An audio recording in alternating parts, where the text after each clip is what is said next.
Hi, Doug. How's it going, Lisa? I'm good. I'm just like a little out of breath because I was dealing with a screaming child. Mm-hmm.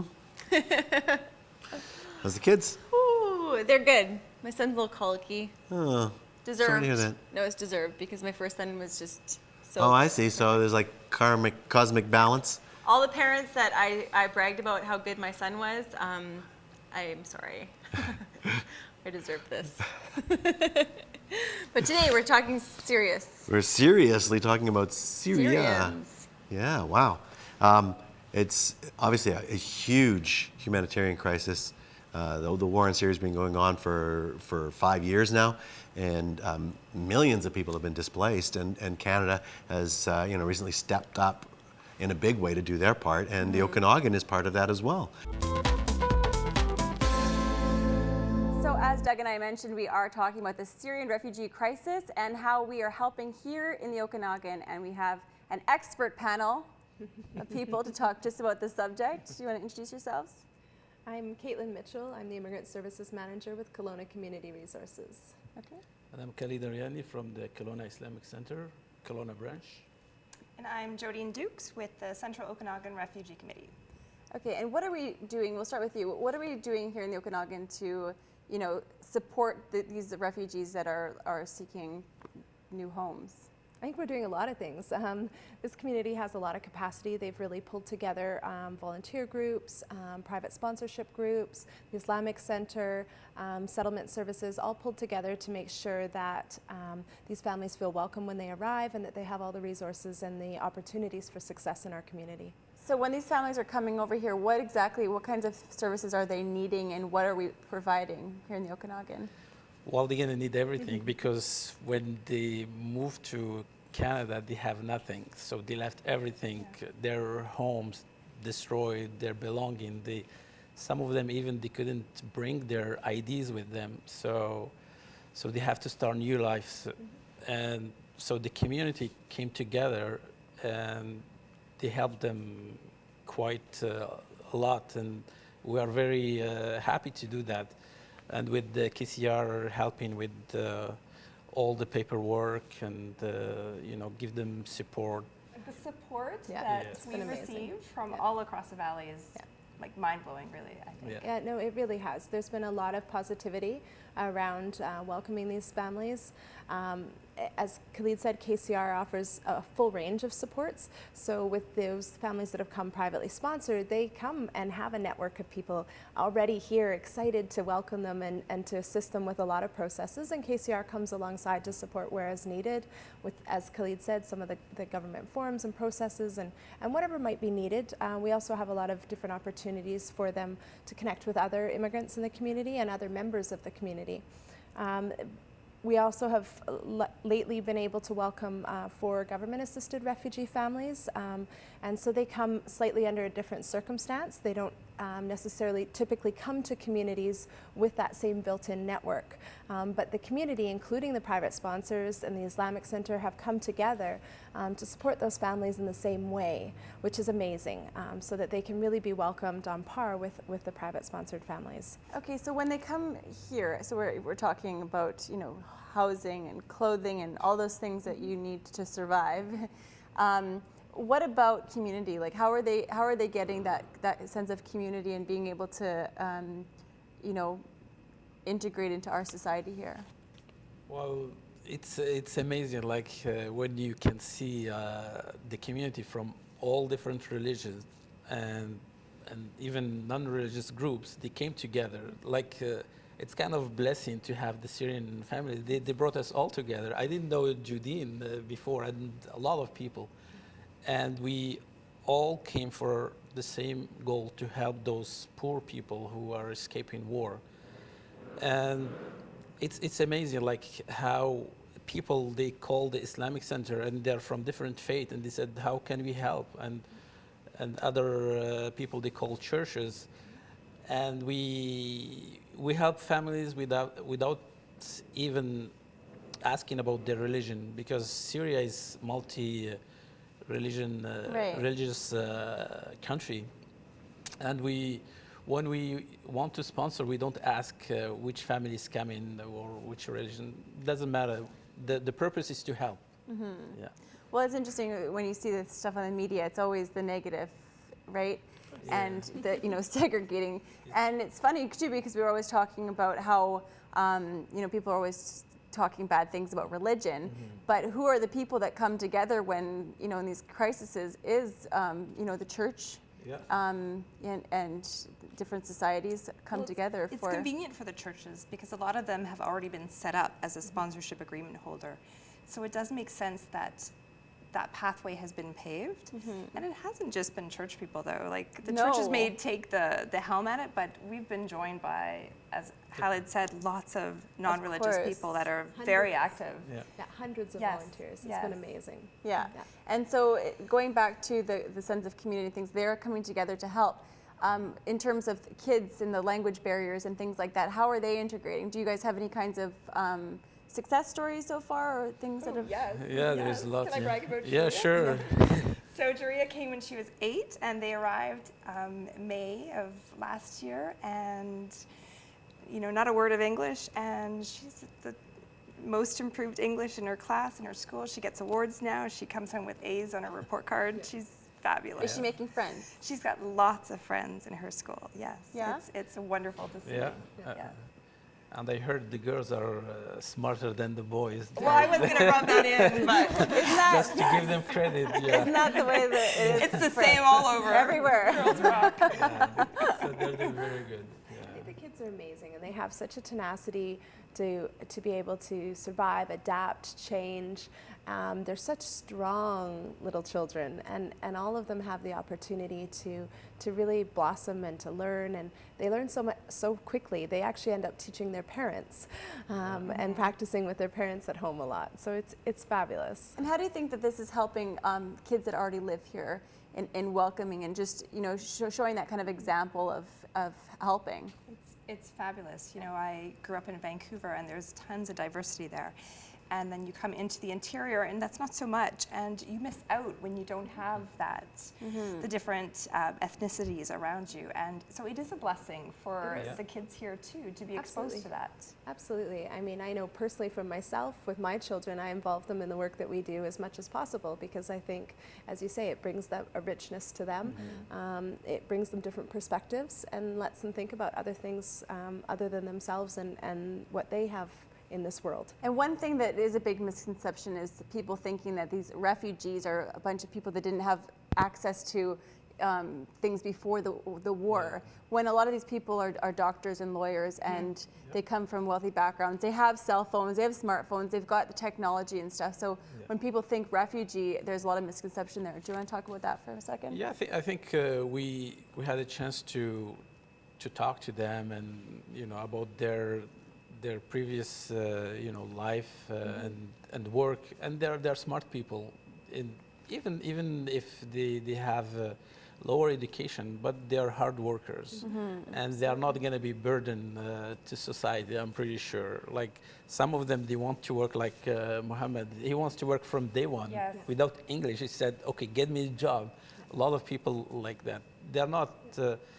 Some people who are going to use the system or just go to welfare, I'm pretty sure they will do, better than myself who came. And they maybe will like take any work. Yeah, and they will exactly. do So they've got whatever that they work can. ethic. Because Yes. that is a concern for some people. I mean, I try to stay away from the comment sections of various news sites. But I did find a common thread, because I did go to look just to see the other side of people saying, what about single mothers? What about the homeless population here in Kelowna who are getting their carts taken away right now as we speak? What are we doing to help those people? So is helping the Syrian refugees taking away from people that need help here, do you think? No, I don't think so at all. I think what it does is it potentially actually brings more to the community. So when we look at things like initiatives around affordable housing, if the Syrian refugee crisis might instigate an initiative, but those initiatives are going to be available for everyone. And so the more of these opportunities, whether it's affordable housing or something else that we have in the community, the more everyone can benefit. As far as employment goes, those individuals aren't taking away jobs from other individuals that have already been living here. They're often doing jobs that no one else wants to do or is capable of doing. And therefore, you know, and that doesn't mean that they can't then grow and continue to improve their skill sets as their language increases, and maybe they go through accreditation if they've had previous training or they receive other training, and continue to expand their skill sets. But the jobs they're coming and taking right away, those are not jobs that we as a community have been able to fill. Okay, another criticism that I've seen a lot is people that are saying that why Kelowna? Why would, you know, there's people from across Canada that would love to live in Kelowna, but they can't afford to. And so there's some resentment there on this Ask Alice says, I always wanted to move to Kelowna, but haven't because I can't afford it.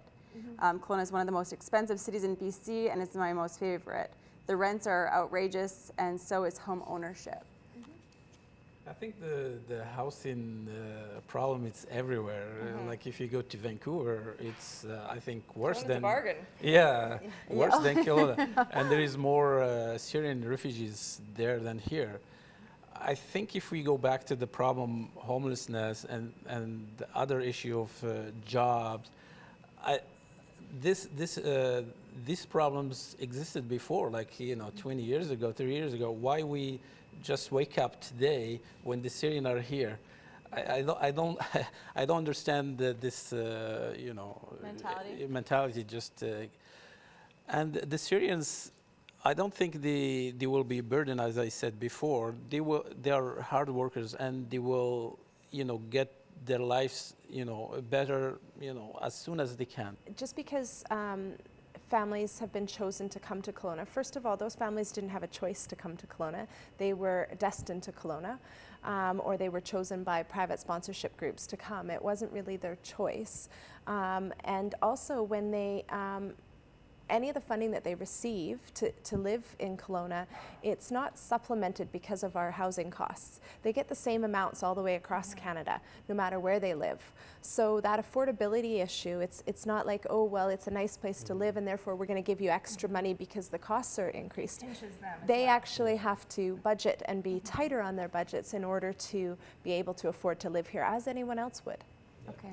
And some of them even didn't know that they're coming to Canada. Yeah. Like they were just chosen randomly, and they told them, okay, you're gonna go to Australia, you're gonna go to Canada, and some of them didn't know where Canada is, and some they went to some towns up north, which is like cold and nobody wants to be there, but You're sent where you're sent. And they get to see snow and things that. So they have no. I actually think Kelowna is or the size of the town of Kelowna is a sweet spot for the refugees, because we're large enough that we do have all of the services that are needed, but small enough that there is still a real sense of community here. The final thing that I noticed online, and I think it happens more in the States, and I think because we're very multicultural here in Canada, is the worry of Islam and relating that with terrorism, things like that. Yeah. Do you guys at the Islamic Society, do you guys experience a lot of that here, or are we doing pretty good here in Kelowna? No, I think we're lucky to be in Kelowna. During few crises when some terror events happened, and we got a lot of support. People they called the mosque and they expressed their support. They said, like, you have nothing to do with those guys who committed those heinous crimes, and I'm really proud of the community at large. They are very good, and I think those Syrian refugees, they are escaping from the same terror, so they are just victims. On the same team here. Yeah, they are victims. So we should support them, not telling them you are, a terrorist or you are a danger to the society. And I think that the government does what it can to make sure they are cleared, like for security stuff, and we should trust those people and not look at them as dangerous people. But here in the Kelowna, we're doing pretty good. So how can we, in moving forward, how can we do better? And how can people that are watching this program right now, how can they help if they're not really sure what to do? I think people who are scared or show like this worry, just because I'm not gonna say they're ignorant, but because they are not interacting with those people. If you get to know these families like Jodine and Katelin, they are very nice people. Yes. Like they are very hospitable. You know, when you go to their houses, you see them. They are like just families like us. They want just to raise their kids in a safe environment and so on. But people who don't know them, who don't interact with them, that's why when you see the volunteers, all the volunteers, they are so happy to get to know those people. So what I'm asking, the people who worry, just maybe come and meet those people. And There's events. There's a lot of events, And it's also a lot of opportunity, and the community's been looking at different opportunities. I know the Islamic Center, you're partnering with a local agency, I believe, but there's different opportunities for events where there will be educational events around Islam, around Syria, around the refugees coming, around immigrants in general. Immigration, it's a strength. It's a way of making the country stronger. Like we can see, like the U.S. or Canada, they are built by immigrants, and look at them now. It's they're the best entrepreneurs. The yeah, best industrialists. exactly. Yeah. So Yeah, it brings like a strength to the country. We're going to have Neetu Garcha coming up to talk about, because she went to Greece working with Global Okanagan. So she was in the front line, so we're going to talk to her and get her experience. But is there anything else that you guys would like to add? I think I just want to thank the community at large for their great job, like with the Syrian refugees. It's amazing. I cannot thank them enough. Yeah. Great. Well, thank you guys so much for coming. Thank Great. you. And for being, the stewards for Fantastic. bringing these Thanks. people together. Thank you for having us. Thank you. We are back with Neetu. How do you say your last name? I always Garcha. I always say Garchu. Garchu. I get Garchu, Garsha. Yeah. So there you have it. But it's funny you got my first name right, because a lot of people get that wrong, and I have an easy way for everyone to remember. It's like your knee and the number 2. And like need you, but with a T. Yeah, that too. I need you in my life, Neetu. That works as well. And speaking of which, this is your second time on our show. That's how much I love you. That's right. Oh, I love you too, Lisa. I was just telling Neetu that I'm always bragging about her because you are such a positive role model and influence in the Okanagan, and not just in the Okanagan. Thank you. You're spreading your Thank wings. you so much. I really appreciate that, and as are you. I say that about you all the time as well. So today, last time we were talking, I don't know what you were doing, but something amazing last time you came on the show. Haiti, I think we talked Yeah, about that's right. You're in Haiti. Well, if you are worried about not doing enough in the world, turn the TV off right now, because she's going to make you feel really bad about yourself in about 5 seconds. We're here now to talk about you going over to Greece. That's right. And helping out. And you were actually doing, you were reporting about the Syrian Refugee Crisis. I was, yeah. It ended up being a pretty last-minute trip. So last September, what happened, actually, you know what, I'm going to rewind even further than that. When I was in Haiti, I got a tour of a historical monument. It's a castle called the Citadel. And Cole Brown, who's a manager for operations for the not-for-profit that I was volunteering with then, told us about how he had photographed a wedding while he was there and showed us photos of this woman. And he talked about how she's a documentarian and an activist. And I was so intrigued by this woman named Allison Thompson.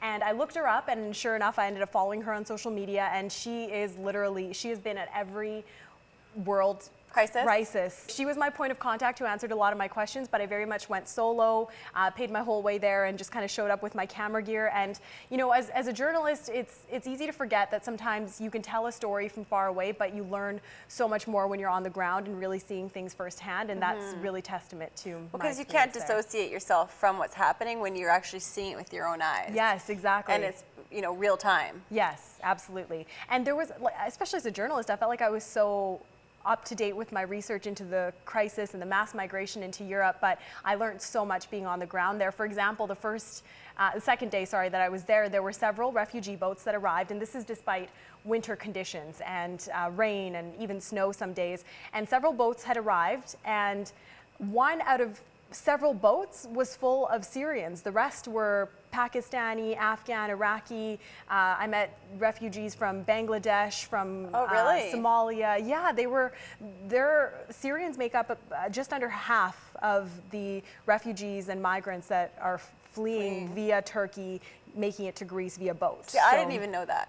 And I knew that there were refugees fleeing various countries. I just didn't realize the numbers and just seeing it firsthand, seeing all these boats, and one out of several was full of Syrians. The rest were refugees and migrants from various other countries. So that in itself was mind-blowing, but just seeing how, not-for-profits, the larger ones, operate in comparison to independent volunteers and grassroots organizations, just seeing how one group fills the gap of the other group and how they work together, and sometimes how they clash, and sometimes how things are ineffective and how some things are effective. It was just so interesting and eye-opening to see all of firsthand. that. So yeah. So give me some examples of things that you saw in the front lines there. There were definitely a lot of interesting days, I'll say.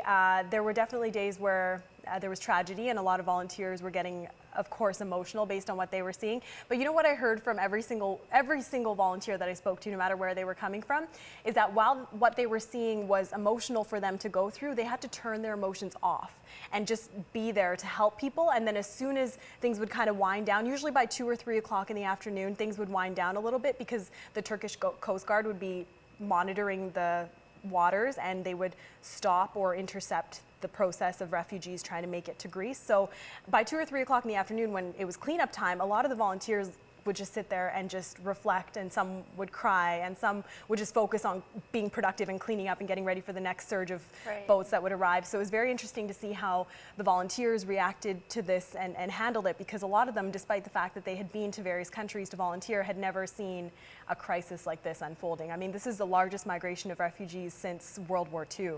Well, the life jackets alone, those pictures of all the life jackets scattered, just shows just how many people are coming every day. That's right. And a lot of the volunteers talked about how the life jackets can be reused for other purposes. They'd grab several of them and stuff sleeping bags with them and make pillows or just resting mini little couches.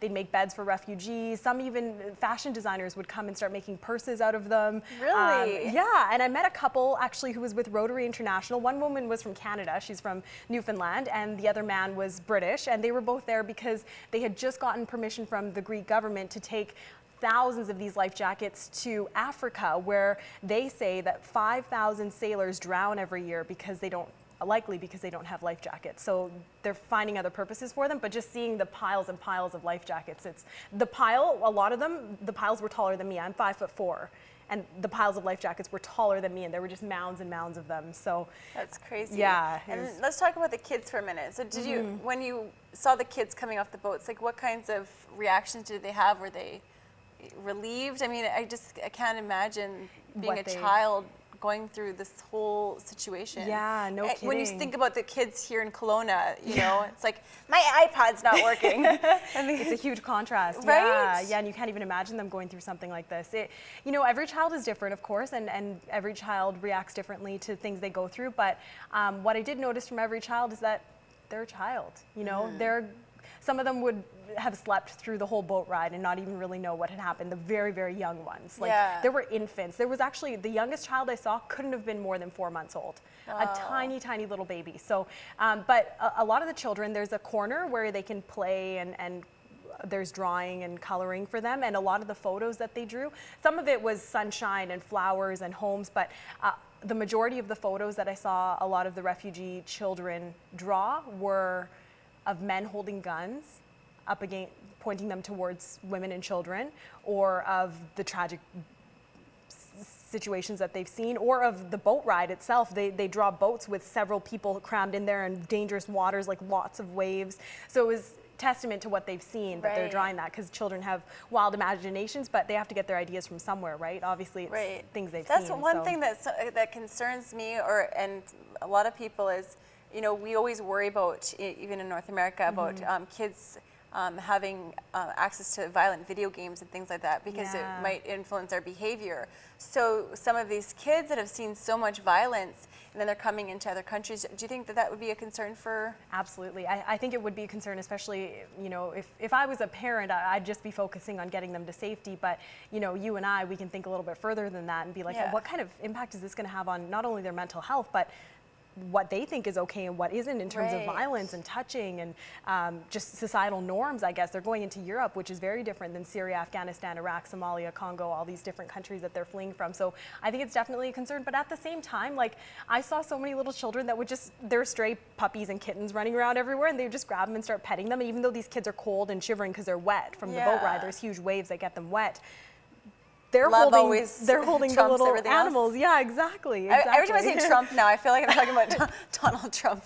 I'm like, that sounds bad. He's making all the headlines, right? No. Yeah. No, I think love always comes out on top, right? Absolutely. So why do you think covering these things is important for the general population, to have people like you out in the field reporting? This is such a global issue that it's hard for people, especially in Kelowna, Penticton, Vernon, Oliver, Asuyas, to really relate sometimes because, again, it's such a global issue. It's so far away from us. But I think to have someone local go overseas, I live in Penticton, I work in Kelowna, I was born and raised in the Okanagan, to go overseas and report on the issues really helps people connect to it a little bit more. I brought a lot of international coverage to the Okanagan Valley because I'm the local connection. I'm a local reporter who went overseas on my own time to take my little camera gear, my tripod, and film everything I could and come back and write stories based on what I saw. So I think it really helps people on a local level connect to a larger issue. And also, I mean, I don't want to by any means bypass the importance of local news. Local issues are so, so important, but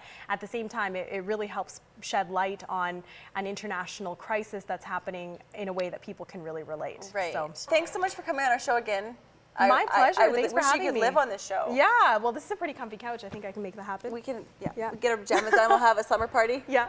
And next time you go on one of these trips, I want you to take me. Sure. You and your 2 kids? We'll leave them at home. I'll be your camera girl. Okay, perfect. Great. But I'm serious. You heard it here first. How can people see more of you? Well, I produced a 4-part series from my time in Greece, providing an on-the-ground look at the refugee crisis. You can view that by going to globalnews.ca, and if you just search refugee crisis in the search tab, it should come up under blog, first-hand account of the refugee crisis, or something along the lines of that. It starts with blog, so I'd love for people to go on there and check out my work. And how can people see you on CHBC?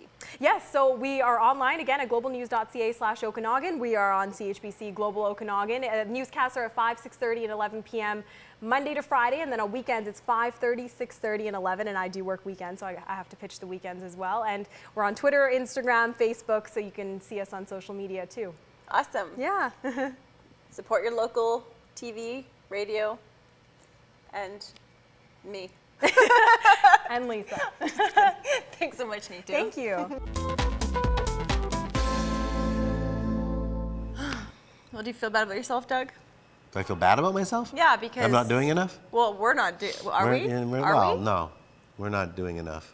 No. I mean, we're trying to spread the word and get the message out and encourage and inspire people to do it. But, you know, I mean, I think part of that may be taking the responsibility on ourselves to do it. So I think, you know, that, you know, we should make a pledge to do one thing that makes a difference in the world this week.